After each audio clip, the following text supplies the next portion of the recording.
I get so jaded when I hear people say like entrepreneur. I got a message the other day on Instagram and somebody's like, would you consider yourself a dadpreneur? I'm like, I don't even know what the hell that is. Like, we're just making shit up. And the other thing I see a lot is like, Ryan Mickler, CEO and president of Order of Man. I'm the only employee.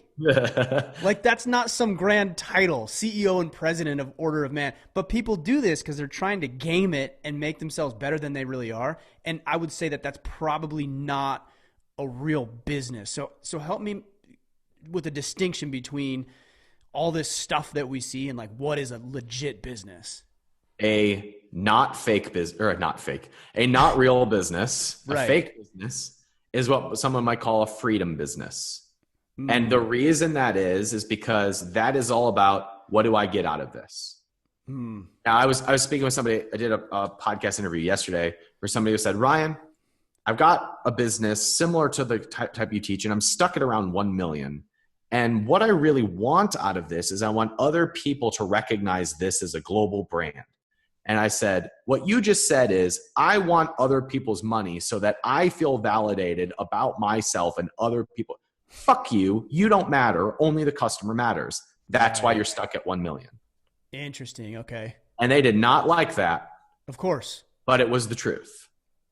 So a fake business, as we're kind of calling it tongue in cheek, is one that is only focused on, what do I get out of this? There are diminishing returns to that. Now, you can get whatever, like a modest income, a 6-figure income, just thinking about yourself and what you want to sell. But a real business, one that is scalable and sellable, is the one that is primarily focused on what you can create for someone else. Now, had you told me that at 24, 25, I would have really hated it because I was a selfish prick too. Right. But the difference is you really become successful when you recognize that what you get out of something is a fraction of the value that you create for others, because the purpose of money is to fund and sustain service to one another. So if I have a specific person that I'm serving and I develop things that allow them to go on this journey of transformation, then the money will show up to fund and sustain that. And part of that sustenance is my salary and my profits, so that I can focus more on it, so I can have R&D, so I can develop more, so I can serve more.